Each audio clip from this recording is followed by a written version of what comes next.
아, 그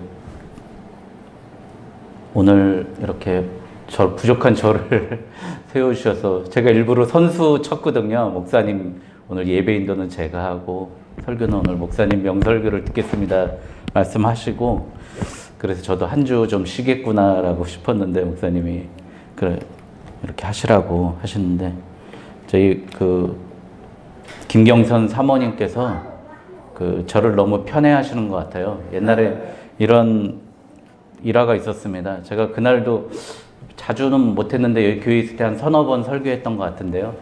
그날도 이제 주일 오후 설교를 하고 이제 그날은 좀 일찍 가고 싶더라고요. 그래서 끝나자마자 집에 갔는데 갑자기 이해주 선생님이 저한테 전도사님 저 드릴 말씀이 있는데요. 그런 거예요. 왜 그랬더니 저희 엄마가요 오늘 홍합탕을 끓였는데 안 드시고 가셔가지고 되게 섭섭해 하셨어요. 그러는 거예요. 그래서 제가 그렇구나, 섭섭해 하셨겠구나 그렇게 생각하는데 갑자기 또 저희 사모가 또 절 부르는 거예요. 그러더니 사모님이 홍합탕을 안 드시고 가셨고 되게 섭섭해 하셨답니다. 그러셨는데 너무 저를 편애해 주셔서 감사하고, 저희 사모님 뵐 때마다 너무 저희들한테 맛있는 거 정말 어머니와 같은 마음으로 저희 챙겨주셔서 감사합니다. 1년간 저희 오직 예수 교회를 섬기면서 잠깐 소회를 먼저 좀 나눴으면 좋겠습니다.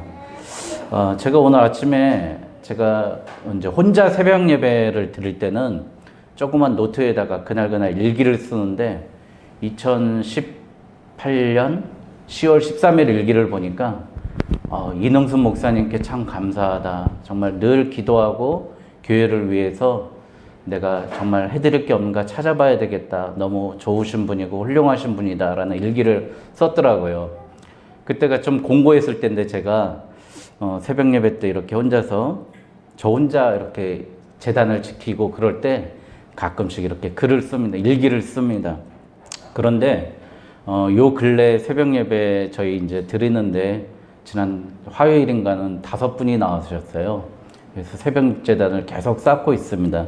많은 성도들이 아니지만 적은 성도들이 매일매일 나와가지고요 새벽 예배를 같이 드리니까 정말 저도 너무 힘이 나고, 물론 힘듭니다. 오늘 설교 제목이지만 물론 불편하고 힘들지만 하나님이 주시는 하루의 생명의 양식 만나를 저부터 먹을 수 있어서 참 좋았습니다.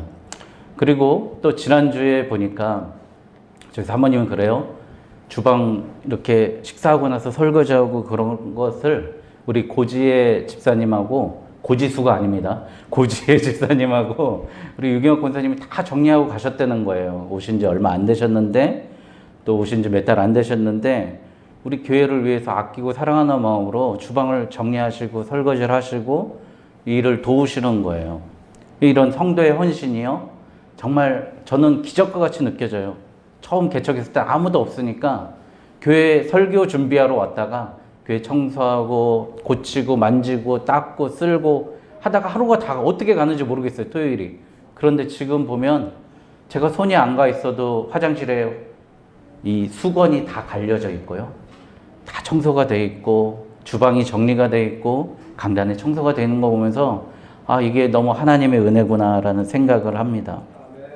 또 저 자신부터 너무 많은 성장이 있었습니다. 우리 성도들에게 말씀을 가르치는 게 중요한 게 아니라 제가 말씀을 배우면서 깨달으면서 많은 힘과 많은 도전을 받았습니다. 이게 저는 이렇게 생각해요. 하나님께서 가장 나쁜 놈을 목회자로 세웠다고 생각을 합니다. 왜? 너 목회자 시키면 예배도 안 드릴 것 같으니까 가장 나쁜 놈을 목회자 시켰다고 생각해요. 솔직히. 여러분들은 너무 선하시고 착하셔서 이렇게 주일날 나와서 그렇지만 하나님은 가장 악하고 나쁘고 못난 사람을 세워서 하나님의 영광을 드러내기 위해서 쓰시는 줄 믿습니다. 제가 그걸 1년 동안 보면서 나의 약함과 부족함 그런 것들을 많이 보게 됩니다. 오늘 말씀은 마지막으로 또 한 가지 말씀드리면 우리 참 좋은 교회 성도님들의 후원이 저는 느끼고 있어요. 영적으로 느끼고 있습니다. 저를 위해서 뒤에서 밀어주시고 저를 위해서 생각해 주시고 저를 위해서 기도해 주시는 기도의 손길을 저는 영적으로 느끼고 있습니다. 그래서 언제든지 여기 교회에 오면 교회에 오고 싶어요. 이 참좋은교회 오고 싶고 목사님 만나고 싶고 우리 장로님 만나고 싶고 우리 남택상 신임 장로님도 뵙고 싶고 오늘 이 피아노 소리를 들으니까 저 쌓였던 모든 스트레스가 한 번에 싹 풀리는 그런 느낌을 받았습니다. 여러분 맞죠? 예, 우리 박수 한번 쳐드리겠습니다. 우리 오늘 예배 시작할 때 이 피아노 그 반주를 들으면서 정말 하나님은 정말 한 사람 가지고 하는 게 아니구나. 여러 부분의 재능과 기능과 은사 모든 것이 모여서 하나님을 기쁘게 하는 그것을 보는구나. 이런 걸 느꼈습니다. 여러분 오늘 제가 날짜를 정말 스승의 주일인 줄도 모르고 왔는데 날짜를 잘 잡아서 귀한 선물 잘 받아서 감사합니다. 이따가 오후에는 오늘 설교를 여러분 정말 잘 들으셔야 됩니다. 왜냐하면 이따 오후에 MVP하고 인기상 이것은 게임을 해서 이기는 사람이 받는 게 아니라 우리 오직예수교회 두 분, 참좋은교회 두 분인데 오직예수교회 두 분 선정은 이능순 목사님께서 하시고 참좋은교회 MVP와 인기상은 제가 선정하겠습니다. 그러니까 여러분 설교를 잘 들으셔야 제일 잘 들으시는 분이 MVP와 인기상을 하도록 하겠습니다. 여러분 얼마 전에까지 인기 있었던 뭐 윤식당, 삼시세끼, 1박 2일 여러분 그 프로그램 만든 사람이 누구죠? PD가? 예, 나영석 PD죠. 예, 나영석 PD. 그 정유미하고 스캔들이 있을 때 있다고 소문이 났을 때 제가 상당히 기분이 언짢았습니다. 그런데 그분이 이제 나와서 강의를 하는 내용을 들었습니다. 프로그램이 성공하려면 이 세 가지가 갖춰져야 된다고 합니다. 첫 번째 좀 새로워야 하고요. 두 번째 재미있어야 하고 세 번째 의미가 있어야 한답니다. 사람들은 되게 게으르고 안 움직일 것 같고 또 힘든 거 싫어할 것 같은데 희한하게 재밌고 의미 있고 새로운 것이 있으면 유료 프로그램이라도 아무리 밤 늦게 한다 하더라도 가서 시청을 한다는 거예요. 그래서 그런 프로그램을 만들기 위해서 노력을 하는데 그 세 개 중에서 딱 한 가지만 돼도 성공하는 프로라는 거예요. 사람들이 많이 본다는 거예요. 그 세 가지만 되면 대작이 된다는 겁니다. 근데 그 나영석 PD가 얘기했던 것 중에 그가 얘기했던 논리 중에 바로 스파크 원리가 있어요. 스파크 원리.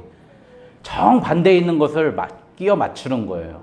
그래서 여러분 해외 배낭여행이라는 아이템이 있으면 그거와 가장 어울린 사람은 누구죠? 우리 현진이와 같은 20대 젊은이 아니겠습니까? 근데 그와 정반대가 되는 80대, 70대 후반, 80대 초반 할아버지를 설정한 거예요. 그분이 프랑스 지하철역을 들어가서 개찰구를 나갈 때 거기서 겪는 갈등을 보면서 어떻게 하죠? 사람들은 집중하고 관심 있어 본다는 겁니다. 또 저 시골 이렇게 한적한 곳에서 텃밭이 있는 시골 가정집에서 삼시세끼를 했는데 거기에 나는 자연인이다 나오는 그런 사람이 나오면 이건 프로그램이 아니라 다큐멘터리가 된다는 겁니다. 그래서 가장 어울리지 않는 사람, 젊은 사람, 도시적인 사람, 외국에서 유학물 먹고 온 사람 누가 있었죠? 태견하고 이서진 같은 사람이 거기 가면서 아무것도 안 하고 밥만 해먹는 거예요. 그걸 하는 걸 보면서 히트를 쳤다는 거죠. 그러니까 가장 정반대에 있는 사람들이 정반대의 일을 할 때 스파크가 터져서 사람들의 관심을 받는다는 겁니다. 저는 그런 걸 볼 때 오늘 이제 요나 이야기를 하기 전에 이 얘기를 하는 겁니다. 저도 이제 지난달에 우리 고난주간 특별 새벽 기도를 하기 전에 일주일 전부터 새벽 기도를 했습니다. 그러면서 내가 이 고난주간에 하나님께 그래도 적어도 한 가지는 좀 하나님 앞에 내 그 자아를 무너뜨릴 수 있는 나쁜 버릇을 한번 고쳐봐야 되겠다. 그래서 저도 정반대에 있는 거 한 가지를 했습니다. 바로 저녁 먹으면 설거지를 제가 하기로 했습니다. 그래서 일주일에 하루만 빼놓고 나머지는 다 요즘에 제가 하는 것 같아요. 설거지를. 그런데 해보니까 재밌습니다. 이 더럽고 특히 큰 냄비, 새까맣게 누룽지가 가라앉은 그거를 수세미로 싹 닦아내가지고 물로 헹궈가지고 노니까 너무 재밌는 거예요. 너무 좋고 새롭게 됐다는 게 너무 좋은 겁니다. 여러분, 나랑 정반대되는 걸 해보니까 새로움을 느꼈습니다. 여러분, 우리 오늘 하나님을 만나면 그 우리 마음속에 평안함이 있습니다. 그런데 하나님을 만나면 평안함이 있는데 반대로 하나님을 만나고 은혜를 받고 나서 세상에 나가보면 자꾸 불편한 게 보입니다. 이게 오늘 말씀드리려고 하는 주제입니다. 내가 만나고 싶은 사람을 만날 수 없게 됩니다. 또 내가 하고 싶은 일을 하고 싶은 일만 할 수 없게 됩니다. 내가 가고 싶지 않은 곳에 대해서 가야 됩니다. 오늘 말씀도 그런 겁니다. 요나라는 선지자가 있습니다. 그 선지자한테 너 불편한 일을 시킵니다. 하나님은. 첫째로 마음이 불편한 일을 시킵니다. 아수르라는 우상을 섬기고 악독이 가득 찼던 그 나라의 수도의 한복판에 가서 너 거기 가서 그들의 죄악을 전하라. 그들이 심판받을 것이다 라고 전하라고 하나님이 말씀하십니다. 요나는 첫 번째 마음이 불편했습니다. 내가 생각하고 있는 율법의 기준과 내가 생각하고 있는 그 기준하고 너무 틀렸던 하나님을 보면서 하나님을 너무 내 기준과 다른 하나님, 내가 오히려 하나님보다 의롭지 않은가, 내가 하나님보다 더 높지 않은가 라고 생각합니다. 여러분, 요나는 예언자였어요. 그때 당시에. 그러면 얼마나 윤리적으로 탁월했겠습니까? 성경을 얼마나 많이 알았겠습니까? 여러분, 이 예언이라는 게 무슨 뜻이에요? 지금도 위기설이 또 나오더라고요. 우리나라. 이번 9월 달에 또 금융위기가 온대요. 우리나라 폭삭 망한대요. 지금 달러가 1992원인데요. 1200원, 1192원인데 1200원이 넘으면 금융위기가 몰아치면서 우리나라가 망한다고 미용실 가서 우리 미용실 원장님께 들었습니다. 1200원이 넘으면 우리나라가 망한다는 거예요. 그런 위기설이 있는데 예언자들이 그런 얘기를 하는 게 예언자가 아니라요. 여러분, 돈을 은행에 맡긴다 그럴 때 뭐 한다 그러죠? 예치한다 그러죠? 그 예자가 맡길 예자입니다. 이 프로핏이라는 게요. 하나님께서 하나님의 말씀을 내게 맡겨주신 사람이 예언자입니다. 그러니까 예언이라는 건 하나님께서 주신 말씀을 하나님의 입장에서 하나님의 뜻대로 그대로 전하는 게 예언자라는 거예요. 우리 92년도 10월 28일 12시에 종말이 옵니다. 휴거가 일어납니다. 하면서 했던 예언이 아니라 여러분, 하나님께서는 여러분들을 사랑하시고 복 주시기를 원합니다. 이게 바로 예언이라는 거예요. 여러분, 믿음으로 하나님의 뜻을 행치 안 하면 창수가 불고 바람이 불어서 여러분 세운 그 믿음의 집이 무너집니다. 이게 바로 예언이라는 거예요. 하나님의 말씀을 전하는 게 예언이지, 너 북쪽으로 가지 마. 북쪽 가면 큰일 나. 어? 이거 점쟁이들이 하는 것처럼 교회도 자꾸 예언기도 받으러 오라면서 그런 얘기를 한다는 거죠. 근데 예언자라는 거는요, 그게 아니라 하나님이 지시한 대로 가서 하나님의 말씀을 전하는 게 예언자입니다. 그래서 요나는 니느웨로 가야 되는데 요나는 어디로 갔습니까? 스페인에 있는 다시스로 도망가 버립니다. 자, 우리가 착각하는 것 중에 한 가지가 바로 이거라는 겁니다. 하나님께서 하나님의 눈을 피하면 하나님의 눈만 피할 수 있다라는 생각을 하는 거예요. 바다 맨 밑바닥에 숨어 있으면 하나님이 나를 안 보실 거라고 생각하는 겁니다. 그러나 하나님께서는 우리의 모든 것, 일거수일투족을 다 보십니다. 오늘 시편 139편, 성시교독 했지 않습니까? 시편 60편, 139편에 내 혀의 말을 아시오며, 이게 원뜻이 뭐냐면은 내 혀에서 우물우물거리는 내 마음속에 있는 그 뜻까지, 내가 한 말이 아니라 내 생각까지 하나님은 다 아시는 분이라는 뜻입니다. 여러분, 하나님은 아무것도 모르시는 것 같아요. 내가 감추고 있고 내 마음속에 있는 그 분노, 시기심, 질투심, 하나님은 다 아시는 분입니다. 배 가장 밑바닥에 자고 있는 그 요나를 하나님은 들어 쓰시려고 다시 깨우시고요, 풍랑을 주시고 그를 회개시킵니다. 그래서 요나는 그럽니다. 나를 들어 바다에 던지라. 그래서 요나는 바다에 던져집니다. 여러분, 다시 요나는 불편을 감수할 수밖에 없는 사람이 됐습니다. 여러분, 우리가 아무리 도망간다 그러고 아무리 하나님의 전을 떠난다 할지라도 우리는 불편을 감수할 수밖에 없는 사람입니다. 그래서 그리스도인들을 옛날엔 저항하는 자라고 칭했습니다. 그리고 그리스도인들을 박해받는 자라고 칭했습니다.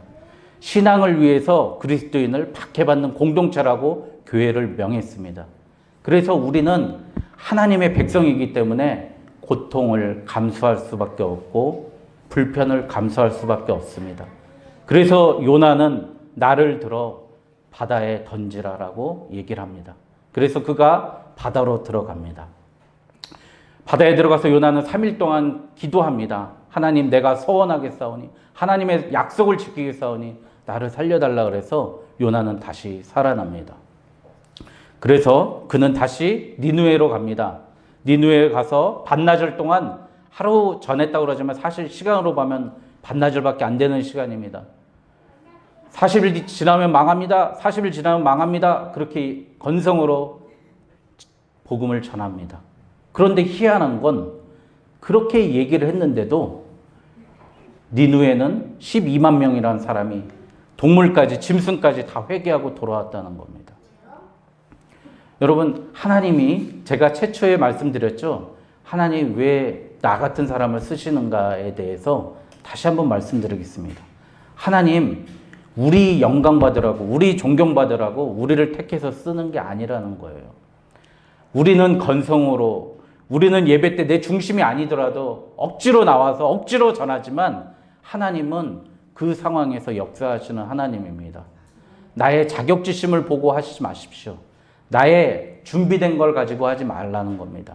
우리 이 책에 보면은 노인과 바다라는 책 여러분 다 읽어보신 분도 계시고 안 읽어본 분도 계시는데 되게 짧아서 저는 또 영어 공부 좀 해보겠다고 영문으로 된 거 읽다가 안 돼서 이쪽은 영문이고 이쪽은 한글이라서 한글로 다 읽었는데요. 노인과 바다에서 어느 노인, 80대가 넘은 그 노인에게 사람들은 아유, 저 잘 하지도 못하는 저 노인네가 무슨 청상아치라 그럽니다. 청상아치. 뭐 참치같이 생긴 그런 거 종류의 물고기인데요.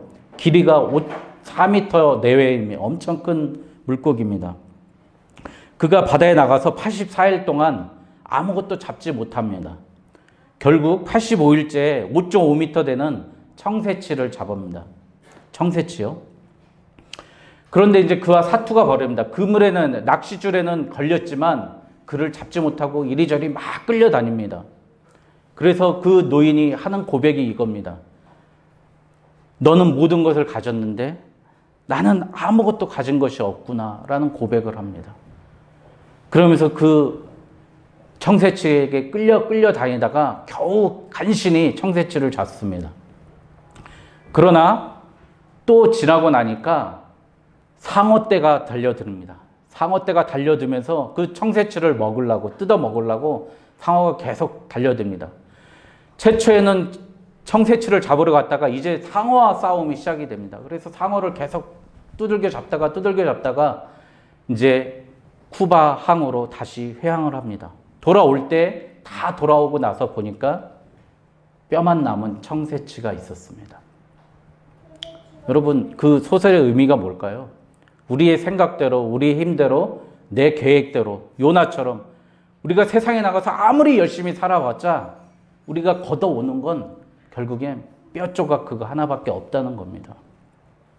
요나는 내 생각이 더 깊고 내 생각이 더 높다는 하나님 앞에 교만이 있었습니다. 하나님 어떻게 저 사람들을 구원해 주십니까? 또 하나님께서 박넝쿨을 내려주실 때 요나가 기뻐하였다고 그랬습니다. 그러나 벌레를 예비해서 박넝쿨을 씹어 먹었을 때, 햇빛이 강하게 내렸을 때 심하게 분노하였다고 했습니다. 우리는 사실은 하나님보다 하나님이 주신 것을 더 사랑합니다. 그래서 우리 마음속에는 하나님보다 하나님이 주신 물질, 하나님이 주신 건강, 하나님이 주신 관계, 하나님이 주신 사람이 더 나에게는 더 와닿는다고 생각을 하는 거예요. 그래서 그게 더 중요하다고 생각하고 그게 내 눈에서 사라지면 하나님을 원망하게 됩니다. 그러나 하나님은 오늘 이 말씀에 보니까 내가 똑같습니다. 내가 수고도 아니하고 재배도 아니하는데 네가 이런 말을 할 자격이 있느냐? 하나님께서 말씀하십니다. 그리고 하물며 쓸데없는 이 박농풀도 네가 아끼면서 죽어가는 저 12만 명을 살렸는데 왜 네가 기뻐하지 아니하느냐? 이렇게 하나님의 훈계로 끝납니다. 여러분, 우리 세상에 살면서 아까 처음에 말씀드렸던 나영석 PD가요. 그 강연 마지막에서 이런 얘기를 하는 걸 들었어요. 여러분, 살면서 우리가 자기가 무엇인가를 하고 싶어요. 내 뜻대로 뭘 하고 싶어요. 그런데 그 하고 싶은 일을 하기 전에 한 가지 명심해야 될 게 있다는 거예요. 자기가 여지껏 했던 프로그램을 실패해 본 적이 없는데 다른 사람들이 실패하는 사람들, 잘 안 되는 사람들의 공통점을 가만히 보니까 이렇다는 거예요. 검증되지 않으면서 뭘 한다는 거예요. 바로 성실성이라는 겁니다. 여러분, 나는 진짜 좋은 아이디어가 있어요. 이거 하면 될 거예요. 라고 얘기를 합니다. 그렇지만 그 사람 말 안 듣는다는 거예요. 사람들은. 왜 안 듣냐면 그 사람의 성실성이 검증되지 않았기 때문이라고 그럽니다. 여러분, 그러면 그 성실성은 어떻게 알 수 있을까요? 우리 한번 생각해 봅시다. 우리 하나님께서 우리에게 어떤 일을 맡기실 때 어떻게 하면 맡길까요? 사람들이 나에게 사람들이 그 조직에서 이거 어떻게 하면 됩니까? 라고 물어볼 때 그 사람은 성실한 사람으로 인정받는다고 그럽니다. 저는 이거 깜짝 놀랐어요. 이 강의를 들으면서. 여러분, 우리는 사실 믿을 수 있는 사람들에게 질문하지 않습니까? 내가 아무리 좋은 계획, 아이디어가 있더라도 검증 안 된 사람의 아이디어는 채용하지 않는 이유, 바로 성실성입니다. 하나님께서 사용하는 사람, 어떤 사람을 사용할까요? 교회적으로 말하는 성실성이 무엇일까요? 바로 순종입니다. 요나가 불순종했을 때 하나님은 그가 순종하도록 만듭니다. 우리는 자꾸 반대로 생각하는 거예요. 내가 열정 있고 내가 뜻이 있으면 하나님은 나에게 일을 시키실 거라고 생각하지만 하나님은 나에게 일을 시키실 때 순종이라는 그런 절차를 밟고 일을 시킨다는 겁니다. 나영석 PD가 일을 할 때 보니까 사람들이 잘못하는 사람들의 공통점이 보니까 과정은 다 무시한다는 거예요. 한 1년 동안 그 사람이 그 자리에서, 그 구조에서, 그 조직에서 나를 신뢰할 수 있을 때까지 그 사람들이 노력을 했느냐를 본다는 거예요. 그러면 그 사람한테 일을 맡긴다는 거예요.